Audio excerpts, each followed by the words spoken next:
A client came to me after 90 days, three POCs, all failed, and $40,000 burned.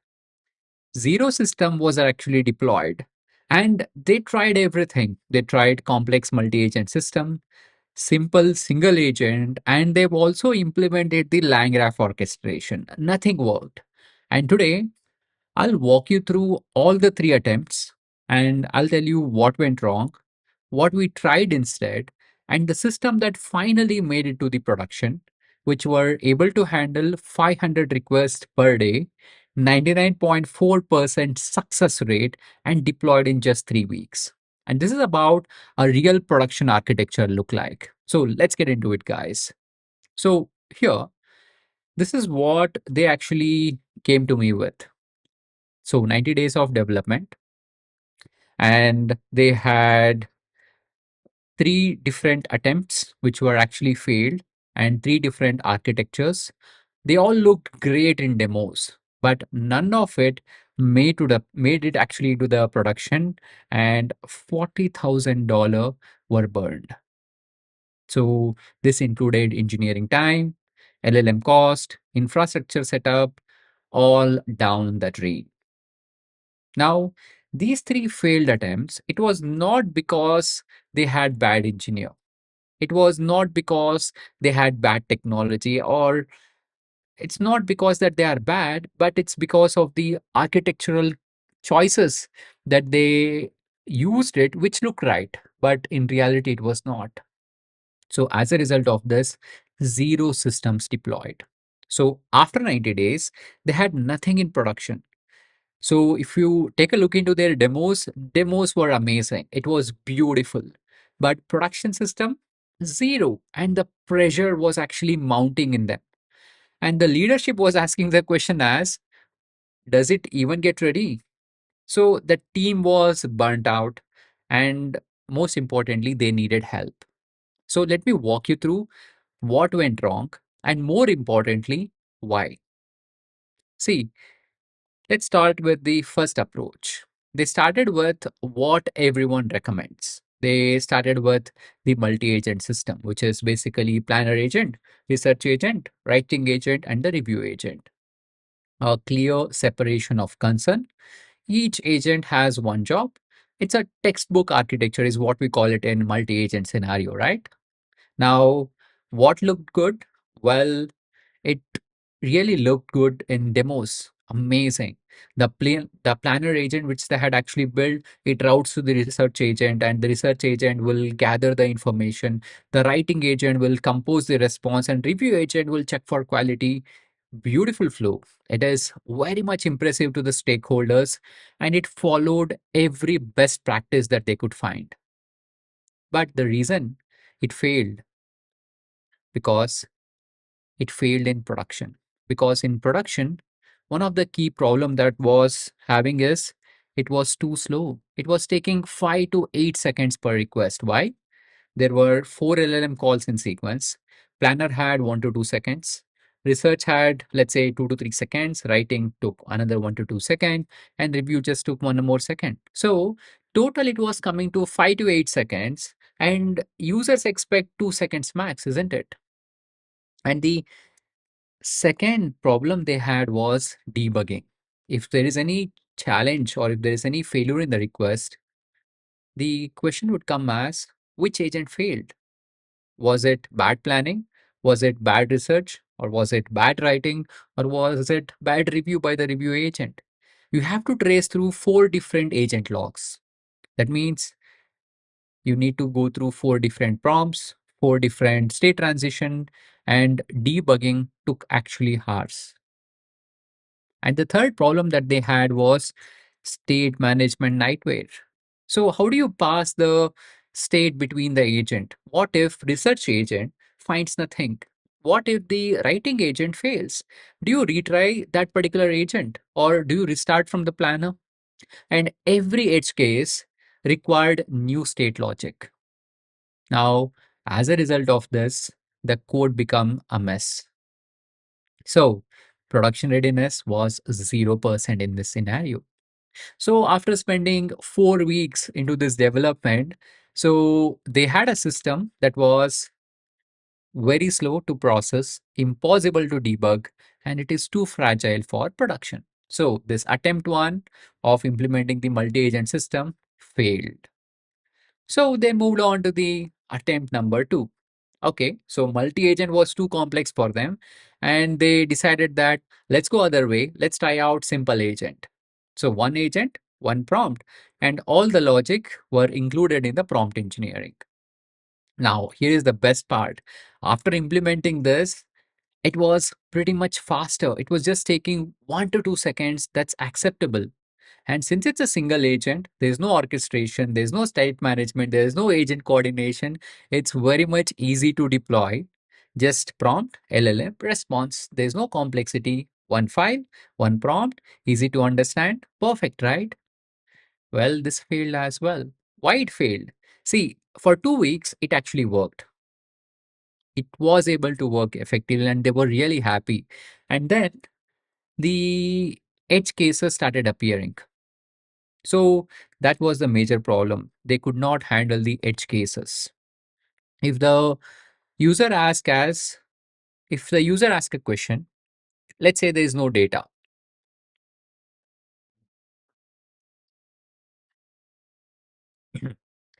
I repeat practical AWS machine learning. Let's say the user asks a question, and what if there is no data? Well, the solution is add to the prompt.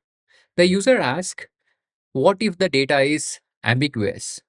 Then the solution was added to the prompt. Now, what if we need external context? Then in such scenario, the solution is adding to the prompt. I mean, that's what the team has taken the step. Like for every scenario, they were adding it to the prompt and the prompt grew. And prompt started growing and it started growing with each and every scenario. When the data is ambiguous, when there is no data, when we require external context, they started adding it into the prompt. And it resulted in 8,000 tokens.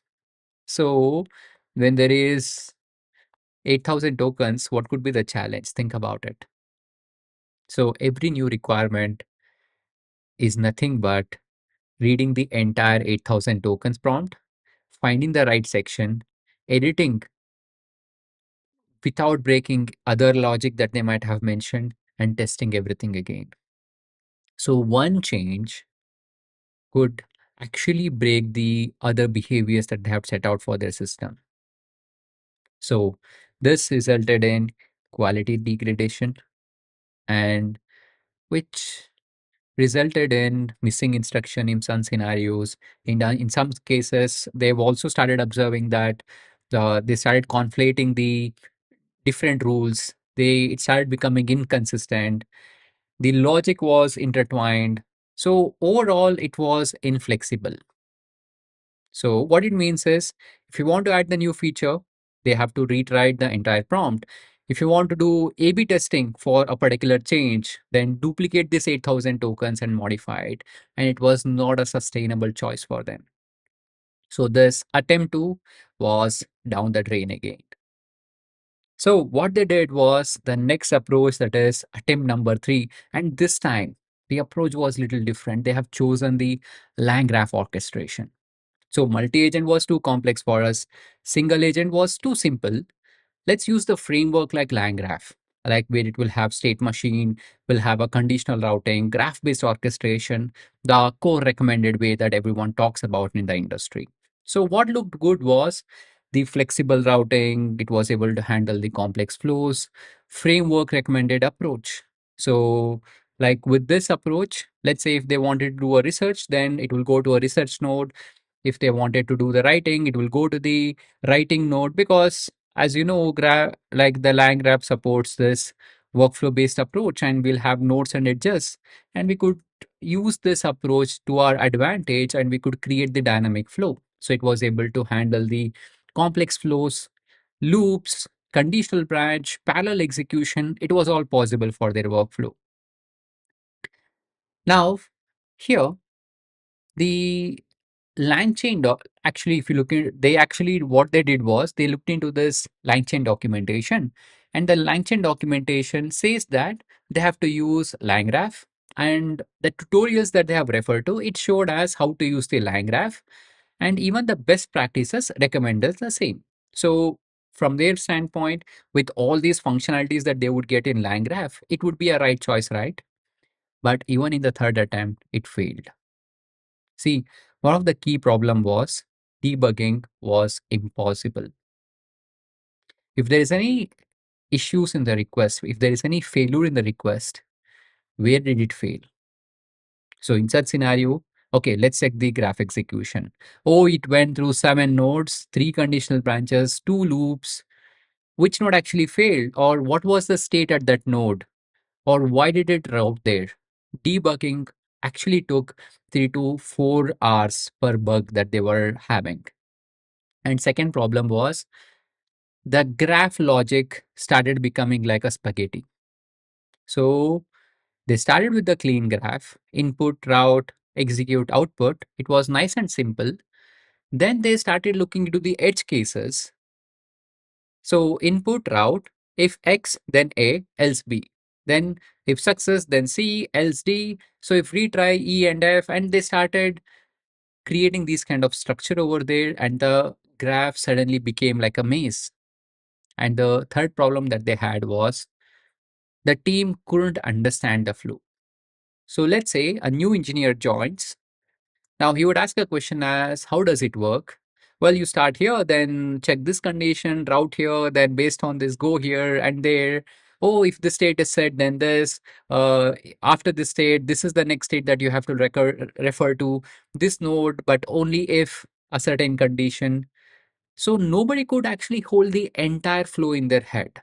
So every bug that they got, it took hours to trace. The state transitions were unclear. The execution order was implicit.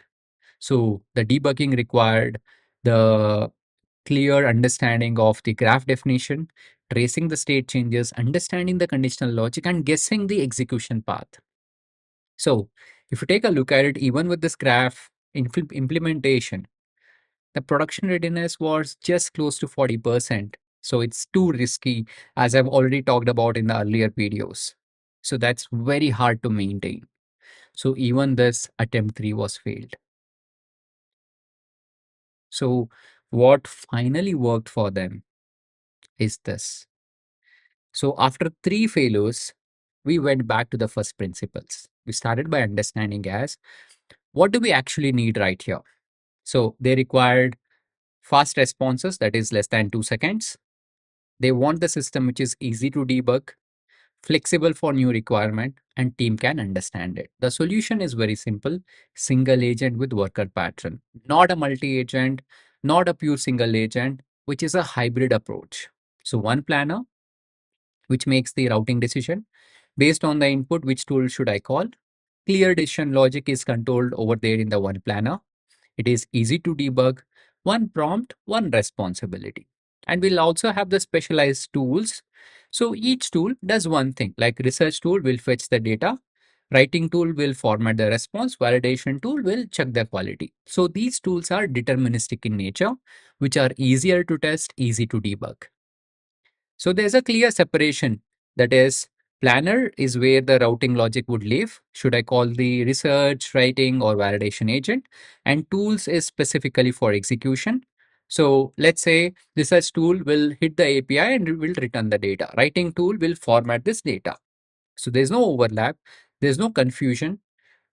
Now the reason that this worked because first we used a single LLM call for routing, which took just 1 second. Tool execution are deterministic in nature. It's fast. At the max, it took 1.5 to 2 seconds. And debugging, it's pretty manageable in this scenario because if there is any request fails, we understand which tool did the planner call. And we'll understand what was the response from the tool. So clear cause, clear understanding of the issue.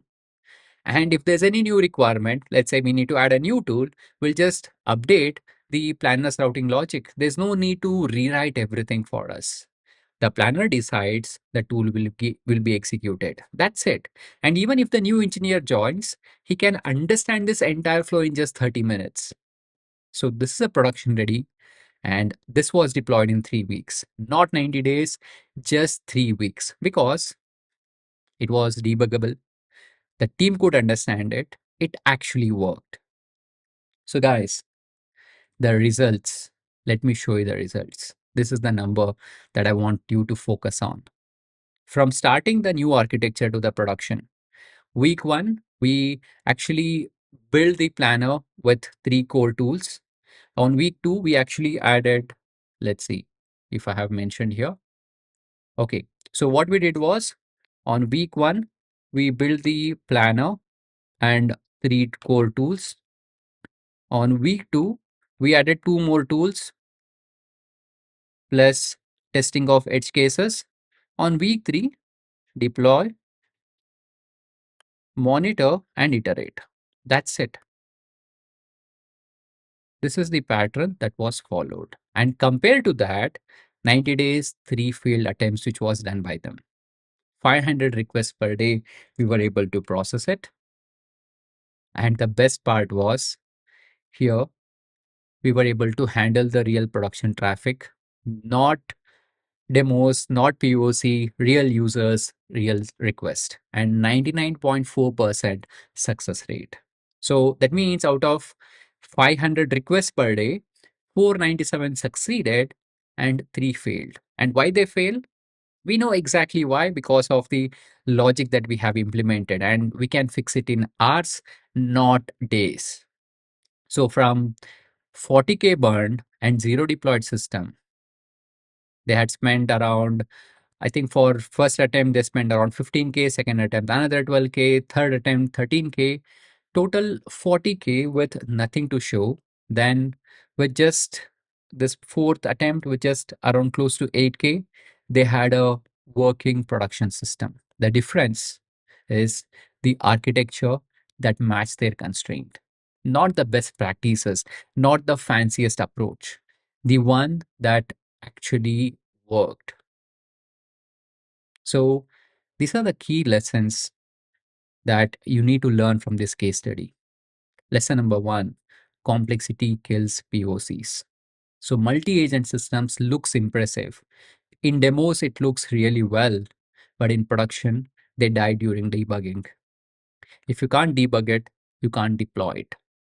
Lesson number two, simplicity has limits. Single agent is fast, but it can't handle complexity. So every new requirement is like a prompt surgery that you have to undergo.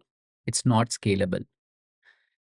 Lesson number three, hybrid approaches always win. Like one planner for routing, multiple tools for execution, clear separation of concern. And this is what a production architecture actually means. Not the fanciest approach, the one that you can actually maintain, even if the developers leave your company, you can get someone to maintain it. So, architectures is not about the best practices, it's about the constraints and trade off. What works in maybe in the blog post might not work for you. So, what works in demo might not work in production. So, find the architecture that matches your constraint. Do you want more case studies? Join my community, that is community.nachiketh.in.